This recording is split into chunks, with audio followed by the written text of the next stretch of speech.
Құрметті радио тыңдаушылар, сіздерді Салтанат Ермекованың Астана байтақ атты авторлық хабарын тыңдауға шақырамыз.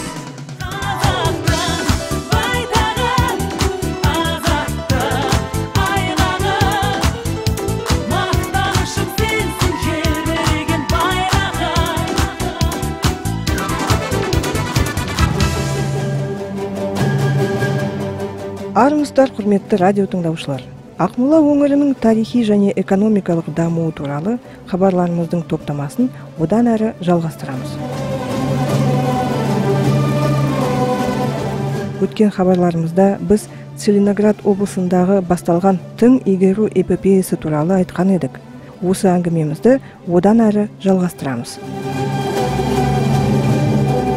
Тың игеру ауыл шаруашылық өндірісін жедел дамытуға жағдай жасады.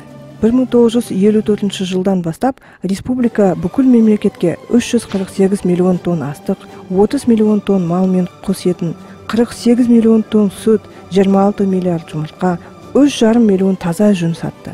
Мемлекетке сатылған барлық астықтың 28% мен мал, құстың 37%-тен астамы, сүттің 55%, жұмыртқаның 36% тыңдағы 6 облыста өндірілді. Олардың арасында Көкшетау, Қостанай, Павлодар, Солтүстік Қазақстан, Торғай, Целиноград. Бұрынғы одақтағы сатып алған барлық бидайдың 26%-ын Қазақстан тапсырды. Оның 80% күшті және қатты бидай. Бұндай бидайдың 69%-тен астамы біздің республикамыздың үлесіне тиеді. Тың игеру нәтижесінде Қазақстан еліміздің шығысындағы аса ірі астықты өлкеге айналды. Астық өндіру жағынан республика одақта 3-ші орында болған. Мемлекетке астық сату жағынан 2-ші орында болған. Сонымен 1954 жылдан бастап Қазақстан даласында ұлы шайқас басталды. Ол орасан зор географиялық ауданда өріс алды. Солтүстік Қазақстан батыстан шығысқа қарай 1300 және солтүстіктен оңтүстікке қарай 900 километрге созылып жатыр. Осы территорияда орналасқан сол жылдардағы 6 облыстың Қостанай, Целиноград, Солтүстік Қазақстан, Көкшетау, Торғай және Павлодар облыстарының жалпы жер көлемі 600 мың шаршы километрден асып түседі. Мұның өзі Франция сияқты мемлекеттің территориясынан анағұрлым үлкен. Мінеки осынау орасан зор алқапта 250 мың шаршы километр құнарлы даланы жырту міндеті тұр еді. Бұл бүкіл Англияның жерінен асып түсетін көлем. Тыңды жалғыз біз емес, сондай-ақ Алтай өлкесі, Красноярск өлкесі, Новосибирск және Омбы облыстары, Поволжье, Урал, қиыр шығыста көтерді. Елімізде игерілген тың және тыңайған жерлердің жалпы көлемі сондағы жылдарда 42 миллион гектарға жеткен. Бәлкім жұрттың көбіне бұл мәлім болар. Соның ішінде Қазақстанда жыртылғаны 25 миллион гектар. Мінеки осынша жер көлемнің 18 миллион гектары Қазақстан далаларында 1954 және 1955 жылдары көтерілді. Бұл цифрлар адамды қайран қалдырады. Бірақ тың дегеніміз тек жыртылған жер ғана емес. Бұл сонымен бірге тұрғын үйлер, мектептер, ауруханалар, балалар бақшалары, клубтар да, жаңа жолдар, көпірлер, аэродромдар да, мал шаруашылығының құрылыстары, элеваторлар, қоймалар, заводтар да. Бір сөзбен айтқанда, халықтың кәдуілгі тіршілігіне қазіргі заманның жетілген ауыл шаруашылық өндірісіне қажетті заттардың барлығы. Тың игеру эпопеясына қатынасқан Қазақстан социалистік еңбек ерлерінің бірі біздің отандасымыз Әлпейісов Тұрлыбек. Тұрлыбек механизатор дипломын алып дала кемесінің штурвалына тұрғанда небәрі 17 жаста ғана еді. Бұл ауыр соғыс уақытында болған еді. Ол кезде әрбір жұмысшы қол есепте болатын. Ол жұмыс деген алғашқы жылдарда өзіне тағайындалған тапсырманы артығымен орындап, тек МТС ғана емес, бүкіл аудан көлеміндегі озат комбайнерлердің қатарына қосылды. Оның жастықша қосылай өтті. Ал тың және тыңайған жерді игеру кезінде ол ер жетті.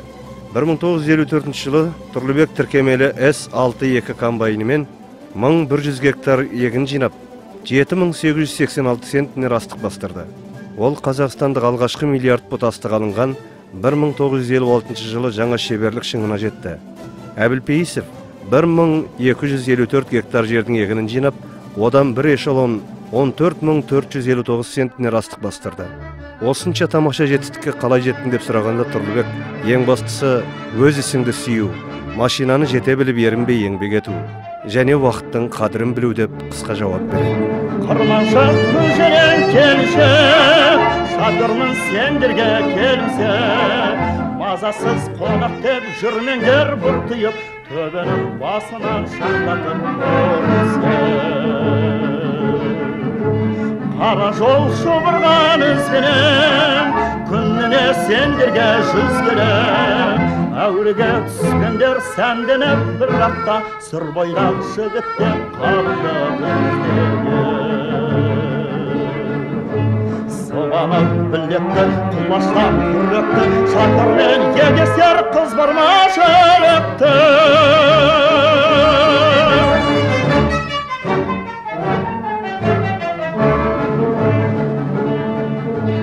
Алғызыл қызалда қырларда, қырмызы қыздар көп қырманда. Жігіттің намысын бермеймін қыздарға, моторлы тұлпарым астында тұрғанда.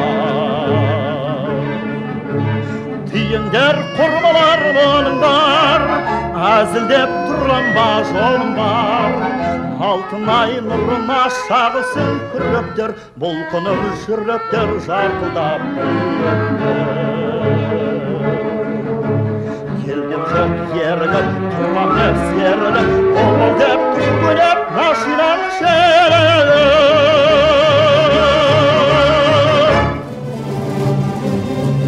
Осымен хабарымыз аяқталды. Хабарды дайындағандар саунд дизайнер Шоқан Тоқжолов, хабарды жүргізген Салтанат Ермекова. Құрметті радио тыңдаушылар, сіздер Астана байтақ хабарын тыңдадыңыздар. Келесі кездескенше